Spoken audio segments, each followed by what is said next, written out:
Everything that exists within the four walls of your home is speaking to you, shaping you, influencing the way you think and feel. Whether you realize it or not, people often underestimate the psychological and spiritual weight of their surroundings. They imagine their homes to be neutral spaces, simple backdrops to their daily routines. But that's a dangerous illusion. Your home is a living system of symbols, memories, and energies that echo into your subconscious. The atmosphere you create there becomes the unseen architect of your thoughts, your habits, and even your faith. When the environment around you is chaotic, heavy, or spiritually stagnant, it begins to whisper messages of confusion, fatigue, and despair. And if you're not careful, those whispers grow into beliefs that quietly direct the course of your life. Think about this for a moment. Why do we feel peace in one place and agitation in another? Why do we step into certain rooms and instinctively lower our voices while others make us restless and impatient? It's because the atmosphere carries a language that the soul understands long before the mind can translate it. A cluttered, neglected, or spiritually polluted environment doesn't just look unpleasant. It becomes a mirror of internal disorder. It subtly tells your spirit that chaos is normal, that unrest is acceptable. The air becomes heavy, your mind becomes dull, and soon you can't even explain why your motivation, focus, and optimism begin to fade. The environment has spoken and your inner world has obeyed. When I say that your spiritual atmosphere matters, I don't mean this metaphorically. I mean it in the most literal sense possible. Everything physical carries a psychological and even moral weight. The space around you either reinforces your strength or drains it. You can't think clearly in an environment that screams disorder. You can't nurture peace when your surroundings constantly whisper noise. The smallest detail, a broken object left unrepaired, an image that glorifies despair, a reminder of a relationship rooted in bitterness. All these become fragments of spiritual pollution. They occupy space not only in your room but in your heart. And when too many of these fragments accumulate, you begin to suffocate. Not because of what's visible, but because of what's unseen. That's the tragedy of modern life.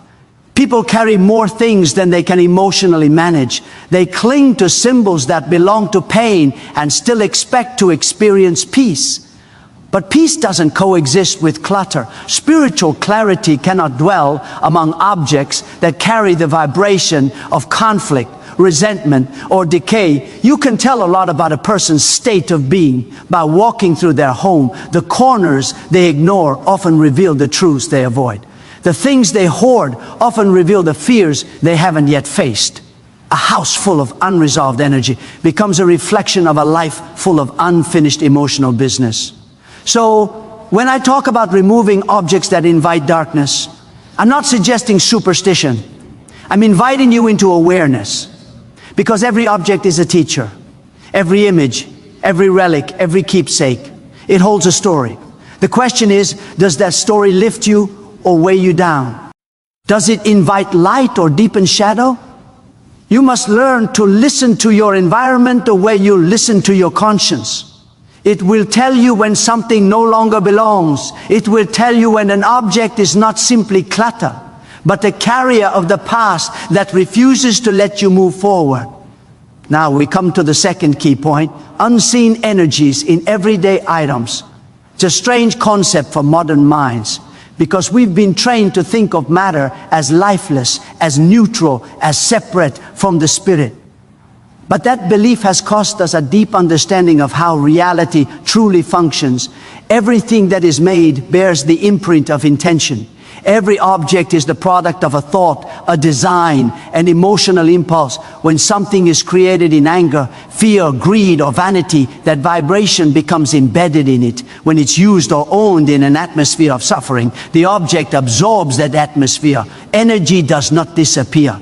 It transfers, it lingers, it communicates. That's why certain spaces feel dense and others feel radiant. You're not imagining it, you're perceiving the residue of emotion that remains attached to things. The objects in your home are like spiritual fingerprints. They reveal where your energy has been, what you've valued, and what you've tolerated. Some of those fingerprints belong to you. Others belong to people you've allowed into your life. A gift from someone who resented you. A souvenir from a place where you were broken. A decoration purchased not out of joy, but out of vanity. These are not neutral items. They are emotional archives. You live among them. And every day they remind your spirit of what it once felt. Without realizing it, you begin to relive those emotions. You replay the energy of the past every time your eyes pass over those things. That's why people who truly want to transform their lives begin by cleansing their environments. They understand that inner healing is incomplete without outer purification. It's not enough to think differently. You must also live in alignment with those thoughts, because your environment is an extension of your psyche. If your space is haunted by the emotional echoes of pain, loss, or fear, you'll unconsciously stay tied to those experiences. You may pray for change, but the objects around you will keep whispering the language of the past, pulling you back into what you claim to have overcome. And this is not only spiritual truth, it's psychological fact. The human mind is profoundly associative. It connects sights, smells, and textures with memories and emotions. A single object can reawaken a dormant sorrow.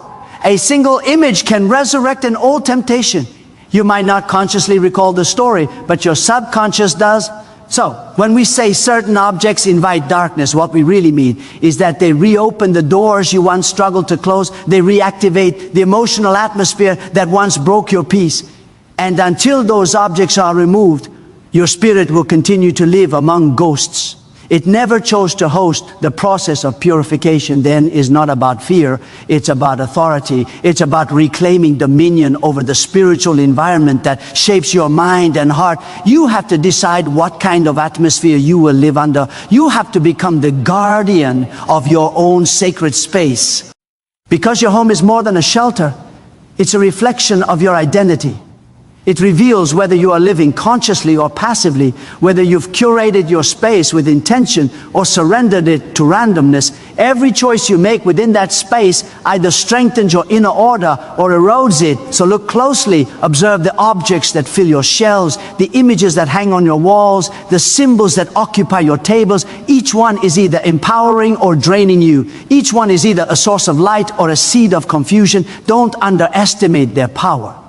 People who walk into their homes and feel a heaviness aren't imagining it. They are sensing the cumulative effect of neglected energy. Every unresolved memory, every emotional weight, every forgotten relic contributes to that invisible fog. Once you begin to remove it, the change is immediate. The air feels lighter. Your mind feels clearer.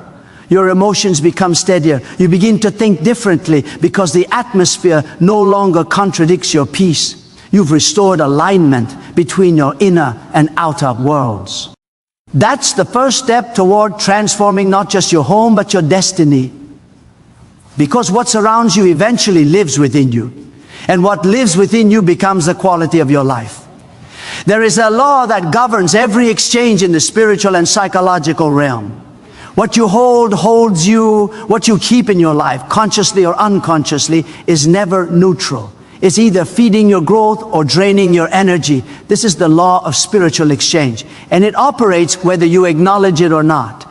Every object, every memory, every attachment carries a current. It's a flow of energy that either moves you toward clarity, strength, and light, or pulls you down into confusion, stagnation, and decay. The tragedy is that most people live unaware of this law. They fill their lives and homes with things that take more than they give, all while wondering why their hearts feel heavy and their thoughts lack direction. But you cannot live in light while you continue to nurture what belongs to the dark. The objects you keep close are like contracts, invisible agreements between you and your environment. Each one defines a small part of your internal reality. You might think of that old painting as meaningless decoration, or that broken trinket as harmless nostalgia. But the truth is, everything you keep is speaking, constantly reaffirming your relationship with what it represents. If the object symbolizes loss, it quietly tells you that pain still has a seat at your table. If it symbolizes deceit or shame, it becomes a silent echo of that vibration, replaying it in your subconscious until it shapes how you see yourself. This is why the law of spiritual exchange is so demanding, because it forces you to take responsibility for everything you permit to exist in your life. When something gives, it expands your world. When something takes, it shrinks it. Look around your environment and ask yourself, what is this adding to me?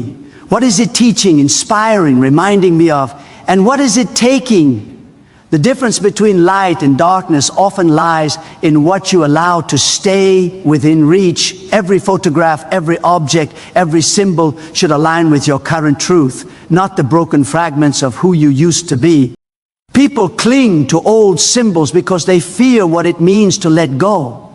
But what they don't see is that holding on to dead energy is like keeping a plant that's already withered and expecting it to bloom again. There's no growth in what's expired. There's only stagnation, and stagnation slowly erodes the vitality of the spirit. You can feel when your environment is feeding you, and you can feel when it's draining you. A room that gives is one where your mind feels sharper, your breathing steadier, your emotions lighter. A room that takes leaves you restless and uncertain. That sensation isn't abstract. It's the direct result of energy exchange. When your surroundings align with light, you receive clarity. When they align with decay, you absorb confusion. It's an ongoing dialogue between your inner world and the physical world around you. And to ignore that dialogue is to surrender your spiritual agency to forces you don't even see. Now, there's something profound about this law. It doesn't just reveal what's wrong with your space. It also reveals what's wrong with your priorities. The state of your environment mirrors the state of your discernment. If you tolerate spiritual clutter, it means you've tolerated mental clutter. If your space is filled with objects that take rather than give, it's because you haven't yet learned to say no to the subtle thieves of your energy. Discipline in your outer life reflects discipline in your inner life. The moment you begin to apply discernment to what you allow into your environment, you also begin to refine what you allow into your mind, and that's where the transformation begins. With awareness so precise that you can sense when something doesn't belong, even if you can't explain why. That brings us to the next essential principle, the ability to discern what belongs and what does not. This is not about moral judgment. It's about spiritual intelligence. The world is full of symbols, and every symbol carries an intention. Some intentions are aligned with truth, beauty, and order. Others are rooted in fear, confusion, and chaos. You have to learn to see beyond appearance, to look at an object, a piece of art, or even a simple decoration, and feel what it's truly communicating. The moment you train yourself to perceive that undercurrent, you step into authority over your environment. Without discernment, you live reactively, constantly influenced by energies you can't name. With discernment, you begin to curate your reality consciously, shaping it so that everything around you reflects your values, your peace, and your alignment with what is good.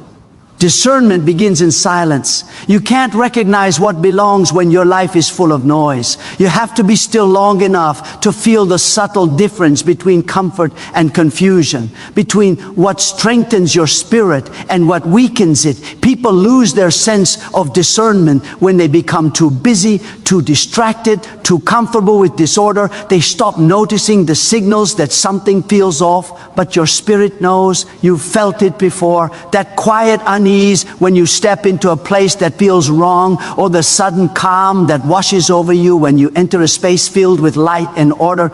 That sensitivity is discernment in motion. It's your inner compass trying to guide you toward alignment. You must learn to trust it. What's interesting about discernment is that it develops through honesty. If you're willing to tell yourself the truth about what something means to you, you'll immediately know whether it belongs or not. You don't need anyone to explain it. The problem is that people cling to dishonesty for comfort. They say it's just a souvenir, when in truth it's a reminder of a broken relationship. They say it's just a gift, when in reality it carries resentment or guilt.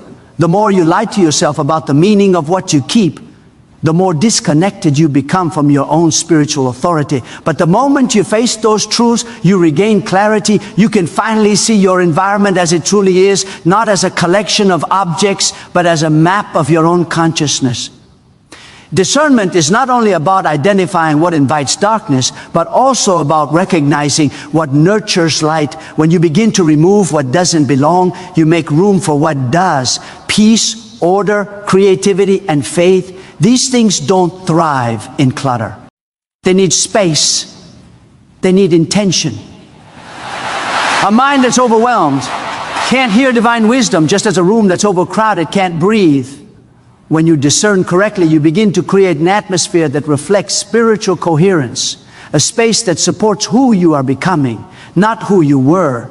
This is where transformation deepens. Because once your external environment becomes ordered, your internal world follows. But discernment requires courage. It demands that you challenge sentimental attachment and emotional comfort. There will be things you don't want to let go of, not because they're useful, but because they symbolize something you're afraid to release. You'll feel that tension, that inner resistance, and it will reveal exactly where your spiritual growth is still incomplete. Each decision to remove what doesn't belong becomes an act of faith, a declaration that you trust what lies ahead more than what lies behind. And with every act of discernment, your spirit grows sharper, stronger, freer. In this process, you'll begin to notice that the boundary between the material and spiritual worlds isn't as thick as you thought. The physical space you occupy is an expression of your inner state. When you practice discernment in your environment, you are in truth practicing it in your soul. You are choosing alignment over apathy, consciousness over chaos. You're learning to listen, not just with your ears, but with your entire being, to what reality is trying to tell you. And that, more than anything else, is what allows light to return. Cleansing your environment is not just about removing what is visibly unclean or broken.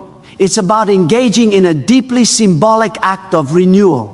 Every time you remove something that carries weight, that holds memories of decay or sorrow, you participate in a sacred exchange. You declare through your actions that you refuse to coexist with disorder, that you are willing to become responsible for the atmosphere you inhabit.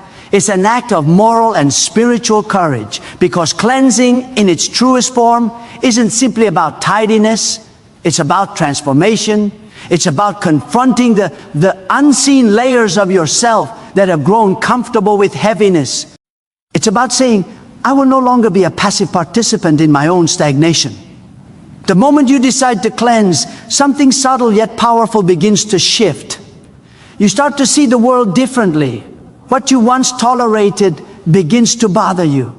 You begin to notice how certain objects carry a strange dullness, how certain corners of your home seem to whisper old emotions back to you. The process becomes less about physical objects and more about spiritual clarity. You start seeing how your outer space mirrors your inner one.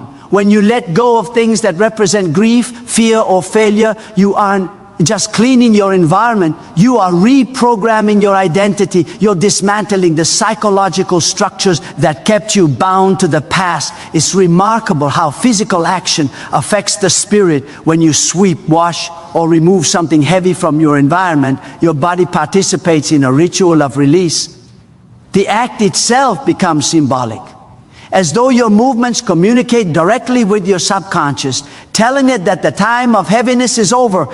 Cleansing is not only an act of obedience to higher order, it's a form of prayer in motion. It is how you tell the universe that you are ready for renewal. And in that moment of readiness, life begins to respond. You will start to feel lighter, not just because the air seems clearer, but because your mind can finally rest without competing against invisible clutter. People underestimate how much environmental weight affects emotional resilience. When your home feels stagnant, your motivation weakens. When your surroundings are burdened with the residue of pain, your ability to dream diminishes. But once you cleanse that space, the energy begins to move again. It flows like fresh air through a room that's been locked for years. Suddenly, new ideas emerge. Peace becomes easier to sustain. Even relationships shift because the atmosphere is no longer oppressive. It's not magic, it's alignment. You've created conditions where clarity and peace can finally exist without obstruction. But cleansing must not stop at the removal of darkness. It must be followed by the deliberate creation of light.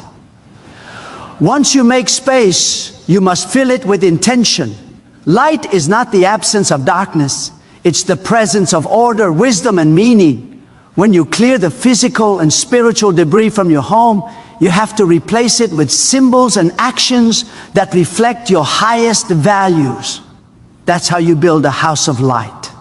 Not by running from darkness, but by constructing something that continually repels it. A home filled with light is not defined by wealth or decoration. It is defined by peace.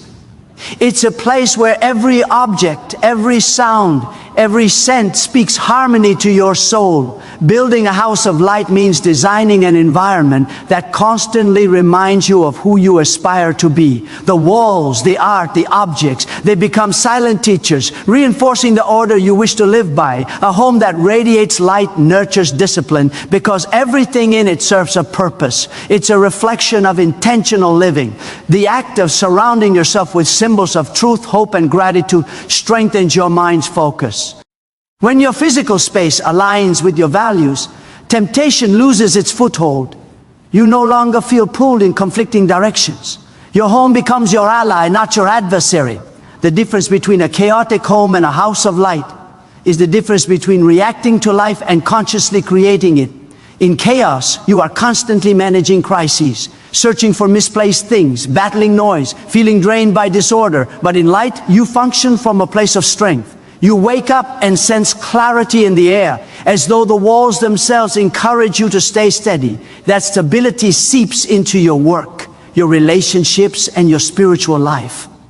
Because what you repeatedly experience in your environment becomes the default state of your mind. If your home teaches you peace daily, you will begin to live from peace naturally. It's not a coincidence that ancient wisdom traditions place so much emphasis on sacred spaces. Temples were not built only for ritual. They were designed to train the mind. Every detail, from the layout to the lighting, existed to remind the human being of divine order. Your home, in its essence, should serve the same purpose. It should be a private temple that constantly aligns you with truth. When you enter it, you should feel a lifting of weight, a quiet reassurance that life is purposeful and guided.